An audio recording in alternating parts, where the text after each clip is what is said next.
My parents disowned me because I refused to live their way. They treated me like a disappointment and worshipped my brother. Then, my grandfather left me everything. $3 million, the family estate.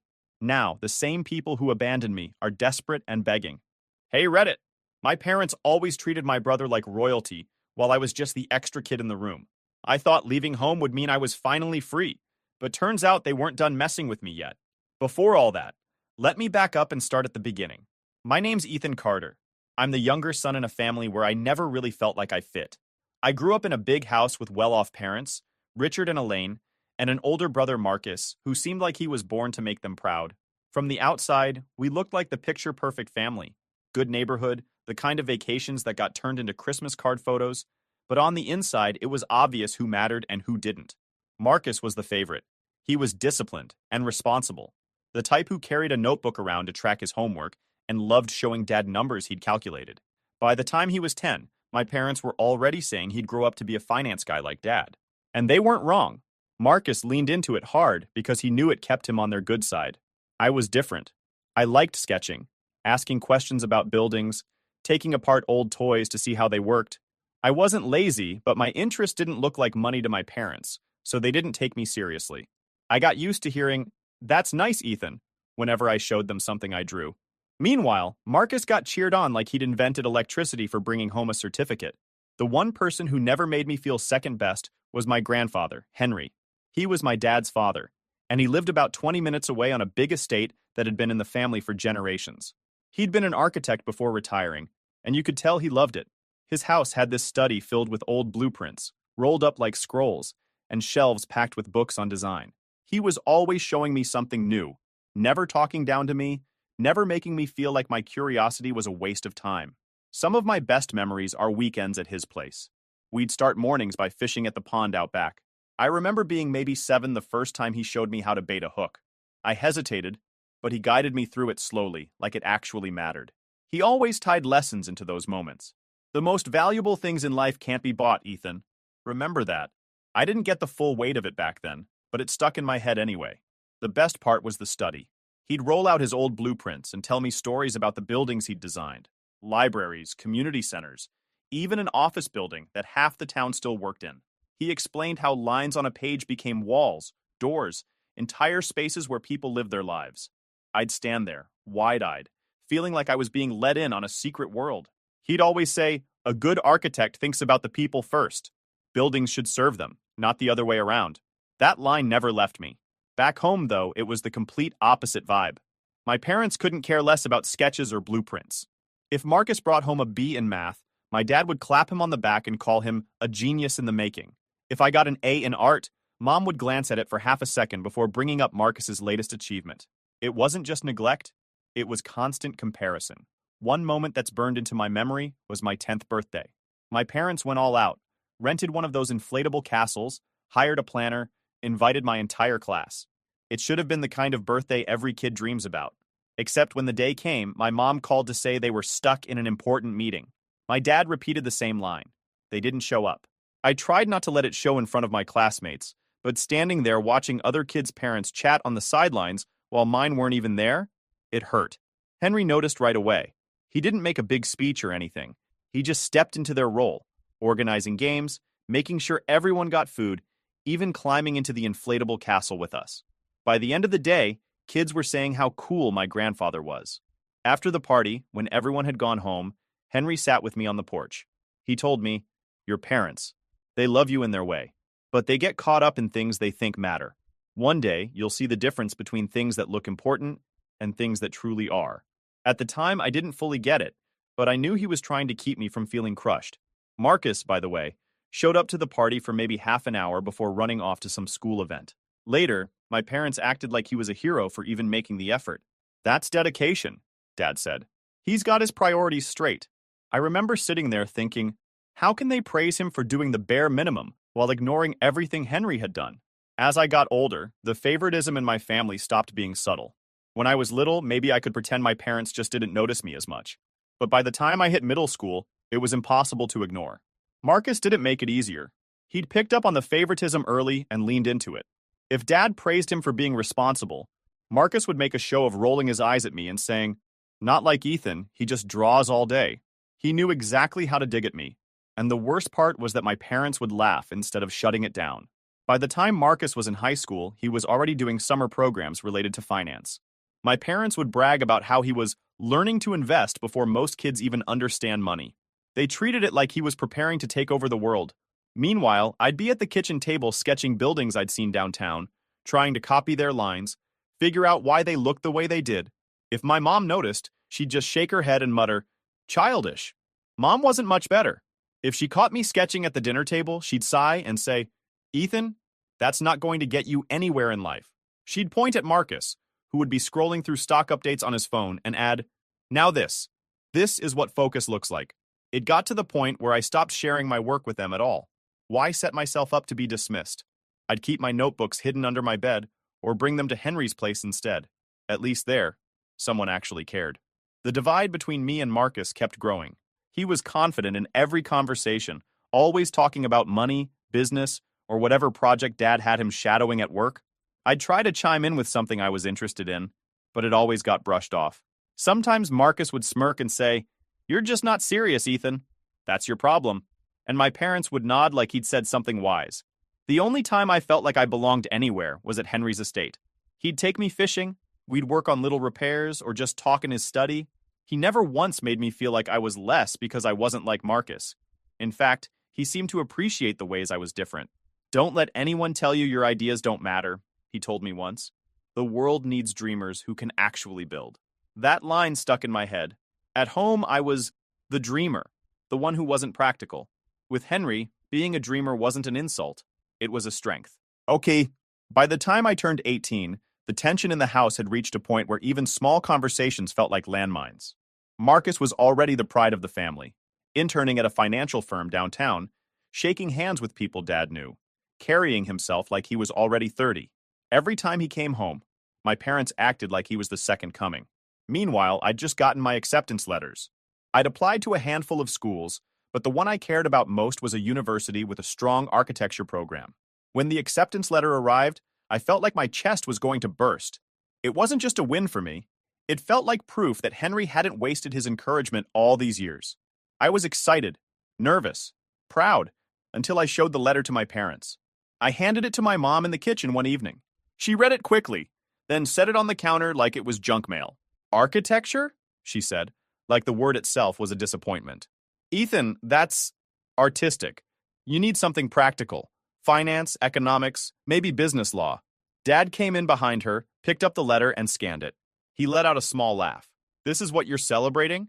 You're accepted into drawing class while your brother is already making contacts in the real world?"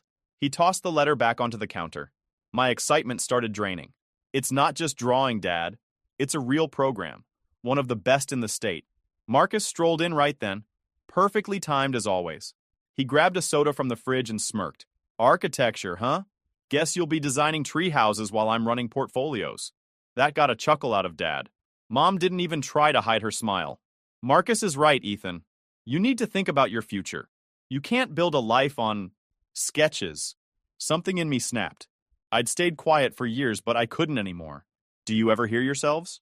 You've been grooming Marcus since he was 10, acting like he's some prodigy. Meanwhile, you've never once taken me seriously. I got into a competitive program, and you treat it like a joke." Dad's expression hardened. "Don't take that tone with me. We've given you everything. Food, a roof, education. And this is how you repay us? By throwing it all away on some fantasy career?" "It's not a fantasy," I shot back. "This is what I've worked for. This is what I care about. Just because it's not your definition of success doesn't mean it's worthless." Marcus leaned against the counter, grinning like he was watching a comedy show. "Calm down, Ethan. Nobody's saying you can't have hobbies, but architecture isn't a real career unless you're some star. 90% of people in that field end up broke. You should listen to Dad."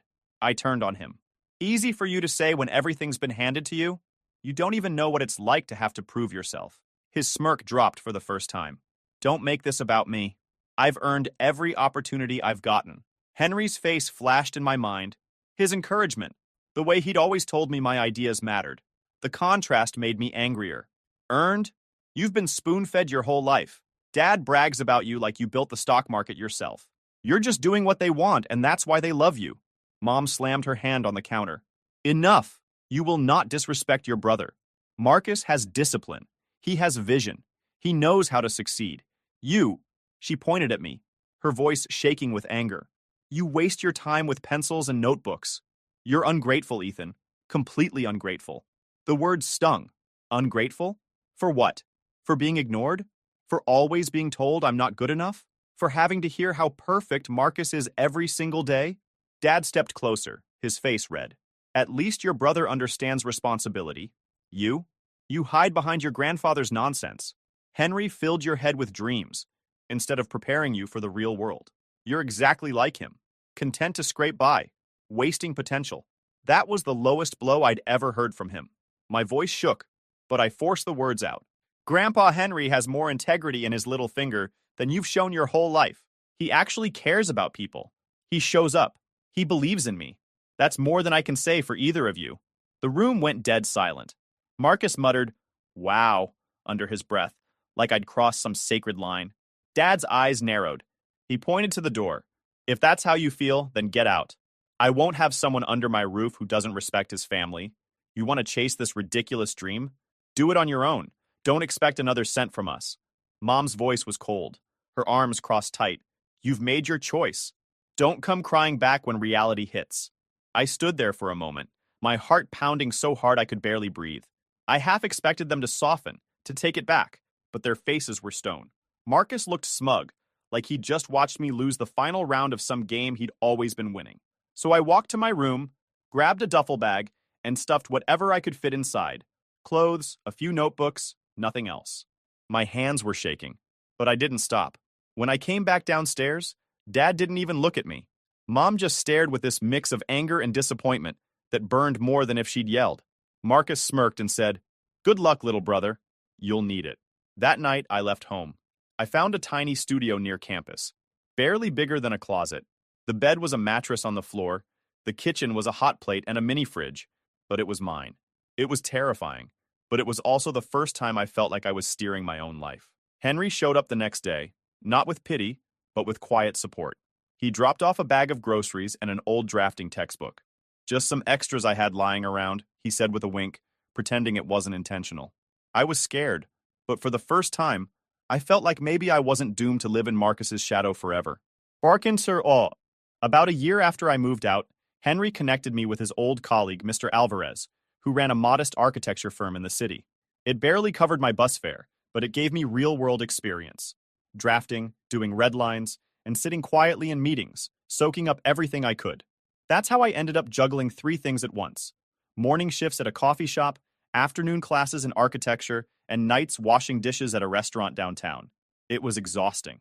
I'd wake up at 5 a.m. to catch the bus, spend 4 hours serving impatient commuters their lattes, rush to class still smelling like burnt espresso, then head straight to the restaurant where I'd scrub plates until midnight. By the time I dragged myself home, my body ached and my clothes reeked of grease. I'd collapse onto the mattress on the floor, too tired to even take my shoes off sometimes. The stress showed. I lost weight, dark circles planted themselves under my eyes, and I constantly worried about making rent. But in a weird way, I also felt proud. Every bill I paid came from money I'd earned myself. Every day I survived felt like a small victory. Meanwhile, Marcus was thriving. He'd landed internships at prestigious financial firms before even graduating college. My parents bragged about him nonstop to relatives, friends, anyone who would listen. Marcus is already networking with partners, Dad would say at family dinners. He'll be managing accounts worth millions soon. Mom added, he's so focused. He's not wasting time on childish things. Whenever I showed up at those family gatherings, weddings, holidays, funerals, I was treated like a footnote. If I tried to mention my coursework or projects, the conversation would get redirected within seconds. One time, I brought up a design I was working on for a class project. My uncle nodded politely, then immediately asked Marcus about the stock market. It was like I didn't even exist. Marcus noticed too. He didn't miss a chance to rub it in. At a cousin's wedding, he smirked and asked me, "So, still drawing buildings no one's going to live in?" My parents laughed like it was clever. I wanted to disappear into the floor. The only person who treated me differently was Henry. No matter how tired I was, I still made time to see him once or twice a week. He'd invite me over for dinner at the estate, and it felt like stepping into another world. We'd sit in his study, and I'd show him my sketches or talk through assignments. He listened carefully, asked questions, and gave advice without ever making me feel small. When I told him about how overwhelmed I felt balancing jobs and school, he said, "Struggle isn't weakness, Ethan. It's the forge. You're learning things your brother may never understand, how to stand on your own 2 feet." He made me believe that the grind had meaning beyond just survival. One night, I brought him a project I'd done for a class, a design for a small urban park with shaded seating and a playground. He looked it over for a long time, then tapped the page. "You think about people," he said. "That's rare. Don't lose that." It was the kind of feedback that kept me going through 16-hour days. Marcus, of course, continued climbing the ladder. At the next family holiday, my parents couldn't stop talking about how he'd been offered another internship with a firm that practically guaranteed him a job after graduation. I sat at the same table, eating quietly, while my achievements went unmentioned. Henry, though, pulled me aside before I left that night. "Don't measure yourself against Marcus," he told me. "You're walking a different road, and one day, people will see the value in it." I nodded, even though deep down, I wasn't sure if he was right. But hearing it from him mattered. Those years were some of the hardest of my life. Constant exhaustion, feeling invisible in my own family, scraping by month after month. But they were also the years that shaped me. Every late night, every shift, every ignored achievement, it all pushed me to prove to myself that I could stand on my own, no matter how much my parents or Marcus wanted me to believe otherwise. I still remember the day everything changed. It was a Tuesday afternoon, and I was at my internship, hunched over a desk copying notes from a set of blueprints. My phone buzzed, and when I saw the caller ID, Henry's housekeeper, I felt a jolt in my chest. She never called me directly. Her voice was shaky. "Ethan, you need to come to the hospital. It's Mr. Carter. He collapsed this morning." I didn't even pack up my stuff. I grabbed my bag and ran out of the office, barely managing to tell my supervisor that it was an emergency. The cab ride to the hospital felt endless. My mind kept cycling through questions. Collapsed how? Was it a stroke? Did he hit his head? I couldn't shake the image of Henry, strong and steady, suddenly brought down. When I finally walked into his hospital room, the sight knocked the air out of me. Henry was lying in bed, pale, thinner than I'd ever seen him, wires running from his arms to machines that beeped steadily. This was the man who'd always seemed unshakable, the one who built half the town and carried himself like nothing could wear him down. Seeing him like that made my knees weak. The doctor didn't waste time. "Your grandfather has pancreatic cancer," he said. "It's advanced, and it's already spread to his liver. We're estimating months, not years." I felt like the words were bouncing off a wall inside my head. Pancreatic cancer. Months, not years. It didn't seem real. I sat by Henry's bed that night, holding his hand. He looked over at me with tired eyes but managed a small smile. "Don't look so worried, Ethan. I've had a good life." He squeezed my hand, weakly, but still with that familiar steadiness. Better than most. I wanted to tell him he had to fight it, that he wasn't allowed to leave me yet, but the words wouldn't come. All I could do was sit there, nodding, trying to keep my eyes from giving away how terrified I was. From that day on, the hospital became my second home. After classes or work, I went straight there. Some nights, I didn't bother going back to my apartment.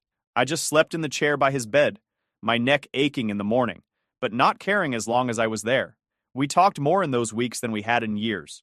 Henry told me stories about his early days as an architect, the mistakes he made, the projects he was most proud of. He spoke about how much joy it brought him to see families moving into a building he designed, knowing it would become the backdrop of their lives. Sometimes he talked about my dad, how Richard had once been curious and kind, before ambition took over. And every now and then, Henry would say something that stuck with me. "I've made arrangements," he told me one night, his eyes half closed. "Things will be handled the way they should." When I pressed him, he'd just smile faintly and change the subject. Marcus showed up a few times, but never for long. He'd stride into the hospital room in one of his tailored suits, scroll through his phone while nodding at the doctor, then leave after less than an hour. "Busy schedule," he'd say, as if that excused everything. Richard and Elaine visited more often, but their focus wasn't Henry. It was the estate. I overheard them one day in the hallway. My dad's voice was low but sharp. "The land must be worth double now with all the new development nearby. We'll need to get an appraisal done." My mom answered in the same hushed tone. "Arthur will know what to do. Marcus is the obvious choice to handle it." I stood there frozen, listening to them talk about my grandfather's estate like he was already gone. My stomach churned. Inside the hospital room, though, Henry never let those conversations seep in. He stayed focused on me. One evening, he motioned for me to lean closer. His voice was weak, but his eyes were steady. You've done well, Ethan. Better than you realize. You've shown more strength in struggle than most people ever show in success. I swallowed hard, fighting the lump in my throat. I don't feel that way, I admitted quietly. You will, he said. Promise me you won't let them break you down. I nodded, gripping his hand. I promise. He smiled faintly, the corners of his mouth twitching like it took effort. Good. Then I can go peacefully. His decline was fast. Within weeks, he couldn't get out of bed without help. His skin turned sallow, his voice barely more than a whisper. I was there early one morning when it happened. The room was dim, sunlight just beginning to edge past the blinds. His breathing slowed, shallower and shallower until finally it stopped. The steady beep of the monitor flatlined, and the nurse stepped in quietly. My hand was still holding his when they switched off the machine. I don't remember much of what came after. Calling people, signing papers. It's all a blur. What stayed with me was the emptiness of that room when he was gone. The funeral was held at the small church Henry had gone to every Sunday for decades. The pews overflowed. Former colleagues, neighbors, families who lived in homes he'd designed. People from every part of his life showed up to pay respects. The pastor spoke about Henry's generosity, about how he never chased money, but still left behind something far greater, a legacy that shaped the town.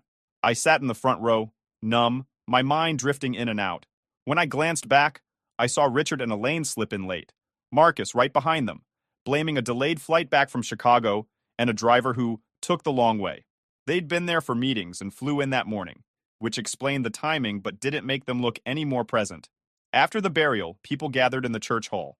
I was standing off to the side with a paper cup of coffee when I heard my parents near the refreshments table. Dad's voice was low but sharp. The estate must be worth millions now. The land alone with the development nearby. Mom cut him off. We should meet with Arthur soon. Marcus is the logical choice to handle everything. I stood there gripping my coffee, my jaw tight. My grandfather hadn't even been laid to rest for a full day, and they were already plotting like it was a business deal. Grief and anger tangled inside me until I couldn't tell them apart. I didn't say anything. Not then. But I remembered Henry's words. I've made arrangements. And in that moment, I realized just how important those words were going to be. A week after the funeral, we all met at Arthur Green's office. Arthur had been Henry's attorney for decades. His office looked exactly like you'd imagine an old lawyer's place would. Dark wood paneling, shelves of thick leather-bound books, and certificates framed neatly on the walls. It smelled faintly of coffee and paper, and the whole atmosphere was heavy, like everyone already knew something big was about to happen. Richard and Elaine came in dressed to impress. Dad wore one of his sharp navy suits, and Mom had on pearls and a tailored blazer. Marcus followed behind them, also in a suit, looking smug like he was about to accept a promotion. He shook Arthur's hand like they were old business partners. I sat off to the side, nervous but trying not to show it. Arthur adjusted his glasses and read from the will.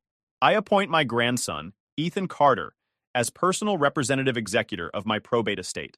I devise the residue of my probate estate to the trustee of the Henry Carter Revocable Trust to be held, administered, and distributed under that trust. I appoint Ethan Carter as successor trustee of that trust, effective at my death. Richard Carter, Elaine Carter, and Marcus Carter shall not serve in any fiduciary or advisory capacity with respect to my estate or any trust created by me. He looked up. Under the trust instrument, Ethan is the sole current and remainder beneficiary. That's Henry's explicit direction. Arthur slid a preliminary inventory toward me, liquid assets totaling roughly $3 million, and my stomach dropped. The room went silent. I froze, barely processing what I'd just seen. $3 million. Everything? My hands went clammy. My mom's jaw dropped. My dad sat forward sharply, his face reddening. Excuse me? That can't be correct. Arthur looked up calmly. It is correct, Mr. Carter. Your father was very clear in his wishes. Marcus laughed nervously, then tried to recover. Arthur, surely there's some mistake. Grandpa always talked about legacy. He would want someone responsible to manage it. Someone with experience. He gestured at himself like it was obvious. Arthur shook his head. There is no mistake. Henry specifically designated Ethan as the sole heir. He flipped to the next page and continued. Furthermore, he made his reasoning clear. He stated that Ethan has shown resilience, independence, and values that align with his own. He wished for his estate to be carried on by someone who understood the importance of people over profit. My dad slammed his hand on the table. This is outrageous. I'm his son. Marcus is his grandson too. How could he cut us out like this? Arthur didn't flinch. Mr. Carter? Henry was of sound mind when he prepared this will. It was reviewed by multiple witnesses and a physician who confirmed his capacity. He knew exactly what he was doing. My mom leaned forward, her voice sugar-coated but trembling. Arthur, dear, you know how sentimental Henry could be. This must have been a rash decision, influenced by emotions. Surely Ethan can't be expected to manage millions of dollars in a large estate on his own. As she turned toward me with a fake smile. Sweetheart, don't worry. We'll help you handle everything until you're ready. Marcus jumped in, his tone sharp. Yeah, Ethan, be realistic. This is too much responsibility for you. You wouldn't even know what to do with an estate that size. It makes more sense for me to take the lead. I've been training for this my whole life. I clenched my fists under the table, but forced my voice to stay calm. I don't need you to manage anything for me. Grandpa trusted me with this, and I'm going to honor that. Marcus scoffed. Honor it? You don't have the skills or the discipline. You're going to waste everything he built. You'll run it into the ground within a year. Arthur raised a hand. Enough. Henry anticipated disputes, which is why he disinherited Richard, Elaine, and Marcus, and barred them from any fiduciary role over the estate or trust. Capacity was documented by 2 witnesses and a physician, and we hold a video attestation to that effect. The color drained from Marcus's face. My mom gasped. Dad's hands shook with anger. This is slander, Dad snapped. Henry must have been manipulated. He would never... Arthur interrupted, his voice firm. He was not manipulated. He left behind video testimony explaining his decisions in detail. If you contest this will, that video will be presented in court, along with medical evaluations confirming his full mental capacity. I strongly advise against pursuing a challenge. The room went dead quiet. My mom's tone switched again, desperation creeping in. Ethan, think about what you're doing. We're your parents. Marcus is your brother. We should be in this together. I finally met her eyes. Where was this togetherness when I got into college and you told me I was wasting my life? Where was it when you compared me to Marcus every single day? Grandpa believed in me when you didn't. That's why he left this to me, and I'm not handing it over. Marcus stood up, furious. You ungrateful little... Arthur cut him off sharply. Sit down, Mr. Carter. This meeting is over. For a moment, it looked like Marcus might actually lunge across the table at me, but Dad put a hand on his arm and pulled him back. Not out of kindness, just because he knew it wouldn't help their case. They gathered their things in icy silence. My mom gave me one last pleading look as she headed for the door. We're still your family, Ethan.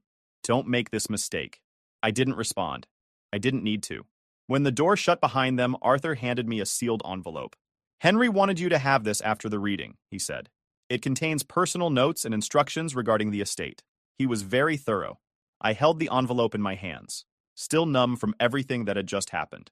$3 million. The entire estate. And the knowledge that, for the first time in my life, I wasn't in Marcus's shadow anymore. But the look on their faces told me one thing for sure. This wasn't over. Their moving into Henry's estate didn't feel like wealth. It felt like stepping into his life. The first week I walked the halls quietly, touching the banisters he'd fixed, opening drawers of old drafting pencils, and sitting in the study chair where he once unrolled blueprints. It wasn't just a house. It was his world in wood and stone. While cleaning the study, I found a locked drawer with folders of sketches and notes. On one, in Henry's handwriting, Community Center, Draft Vision. Inside was a complete design. Gym, library, classrooms, gardens, with margin notes about creating a place where everyone belongs. I realized this was the arrangement he'd hinted at in the hospital. Letting that dream die felt wrong. With Henry's advisor, Claire Donovan, we built a plan.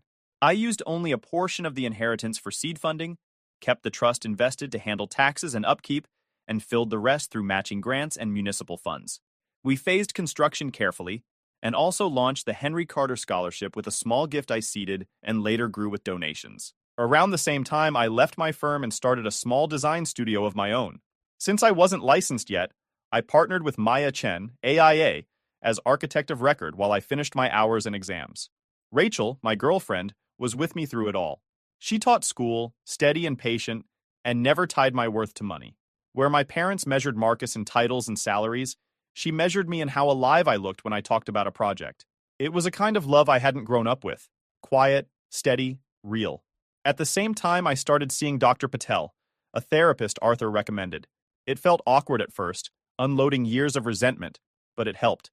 She didn't hand me magic answers.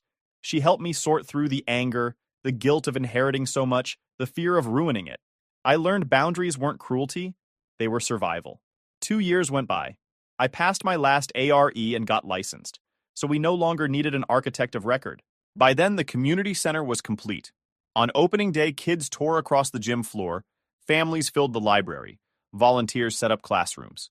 I stood in the sunlight pouring through windows Henry had once drawn on paper and thought, this is it. This is what he wanted.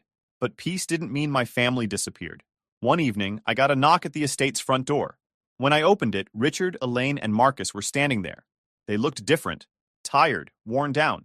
Later, I found out they'd made a series of bad investments, and Marcus's firm had taken a heavy loss.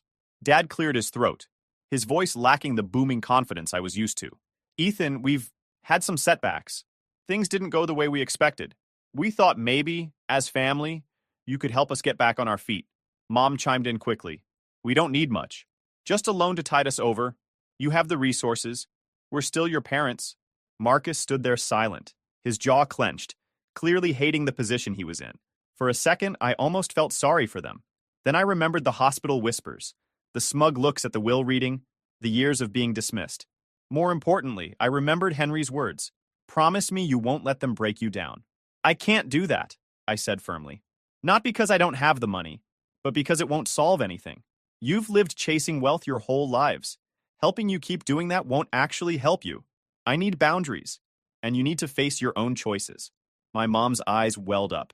Dad's face hardened. Marcus looked away. I didn't slam the door on them. I wished them well. But I didn't give them what they wanted. They left without another word. It was painful, but it was also the first time I truly felt free of their grip. Now, years later, the estate doesn't feel like a burden. It feels like home. My studio has grown to a small team. The Henry Carter Scholarship has already helped dozens of students pursue architecture without the financial strain I went through. And Rachel and I have built a life together that feels steady and honest. Sometimes, in the evenings, I sit by the pond where Henry once taught me how to bait a hook. The reflection of the trees ripples in the water, and I think about how far I've come. The inheritance wasn't really the house or the money. It was Henry's lessons. Integrity, purpose, the belief that what you build should matter to people. That's the legacy I carry. Not Marcus's race for wealth. Not my parents' obsession with status.